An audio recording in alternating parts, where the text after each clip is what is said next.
Well, earlier, a new cross-party group called MPs for a Deal launched their campaign to reach a compromise Brexit solution.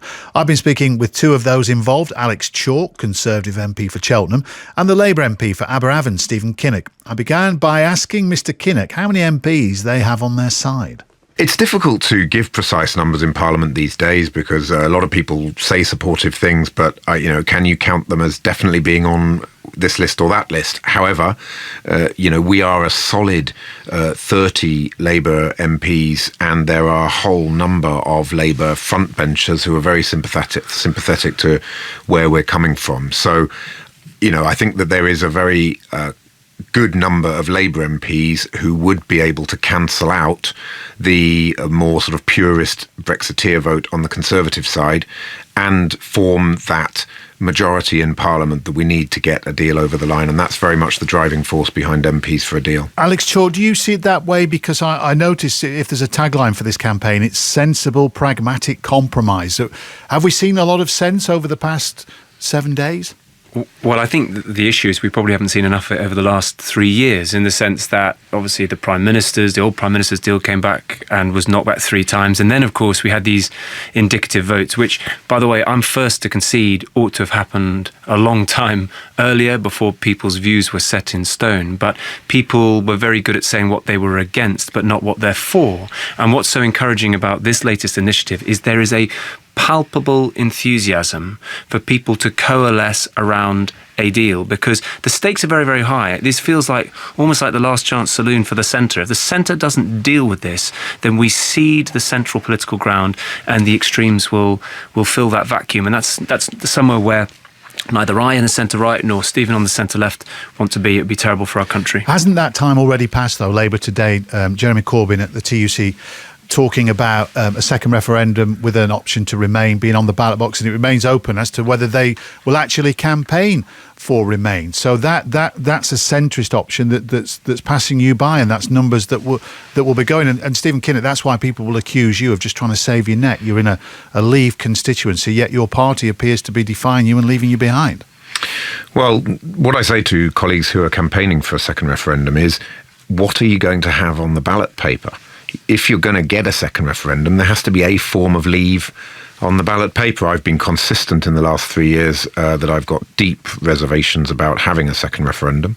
I've always felt that 52-48 is a mandate to move house but stay in the same neighbourhood, leave the political project but have a really close, frictionless economic relationship that protects jobs. That's the view that I've always held, and my constituents know that I hold that view. But if we're going to have a second referendum, you've got to get a piece of legislation through Parliament based on a deal that you would then have on the ballot paper. I just refer back to my original point about your constituency. A lot of the Labour MPs supporting this idea are in Leave constituencies, and I guess you guys need something to say on the doorstep if you're accused of sabotaging Brexit, because that's all it is, really, isn't it? It's a fig leaf. Because in Alex Chalk, I've no fag packet here, but I've got a slip of paper, and I've just written down those against this idea would be the DUP, the ERG, the Liberal Democrats who want to revoke Article 50, the SNP who similarly, and also the majority of Labour who presumably will follow Jeremy Corbyn in wanting a second referendum with Remain on the ballot. So while you might have enough to have a decent tea party in the Commons, it's not going to run, is it,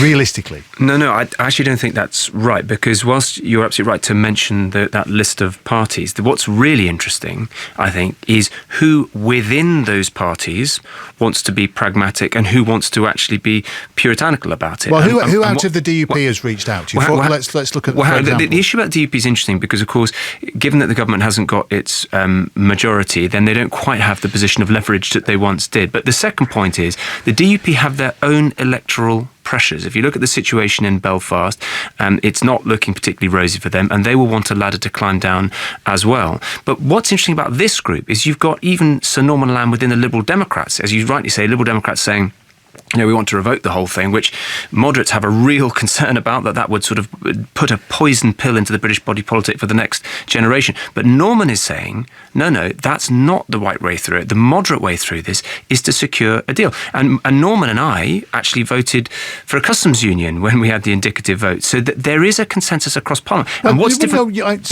must put you up. Norman Lamb is one MP amongst the Liberal. I know they don't have many, but that's not the majority of Liberal Democrat MPs, and he's got particular issues issues, hasn't he, about upholding what he sees as democracy after the referendum. So that's one Liberal Democrat MP. Who out the ERG has backed you? Think of the numbers. So the MV3, so when Theresa May's vote last came back, it lost by 49, I think it was.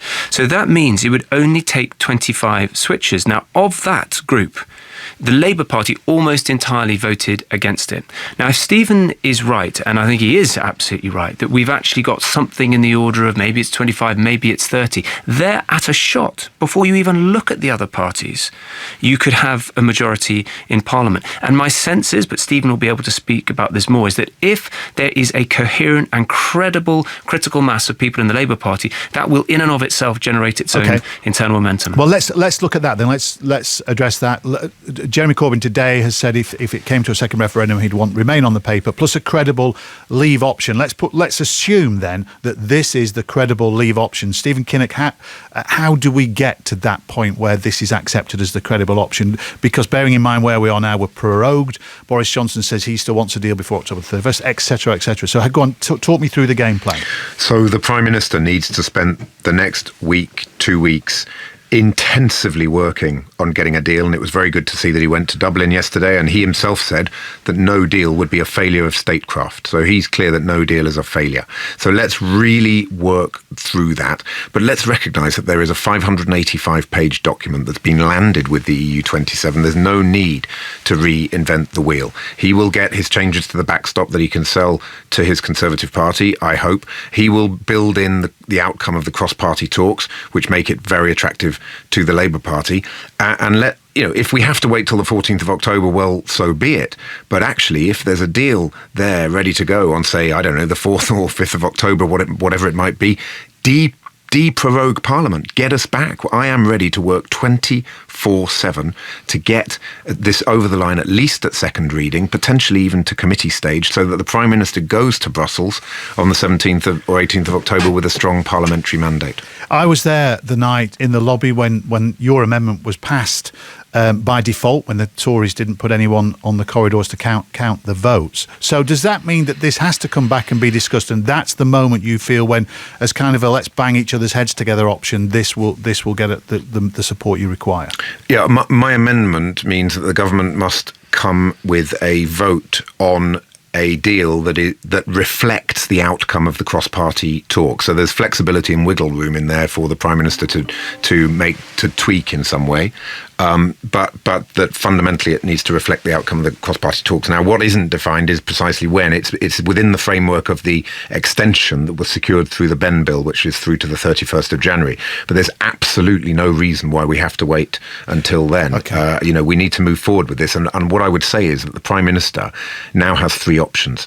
He can either break the law by refusing to seek an extension, he can resign, or he can get a deal. And I think if you're talking to anybody in number 10, they would tell you which one of those three options would be the most palatable for them. Is there enough here to save your neck at a general election? I honestly, Tony, I campaigned for Remain, and it's not been an easy time for those of us who lost that referendum, but I believe passionately in democracy. I believe passionately that the mandate 52-48 is to move house but stay in the same neighbourhood. So everything that I've done it is genuinely about what I think is right for the country and what is right for my constituents. And if my constituents take a different view, they're very welcome to express their view at the ballot box come the general election. The voice there, the voice of Stephen Kinnock, part of the MPs for a Deal group, also with him Alex Chalk, Conservative MP for Cheltenham.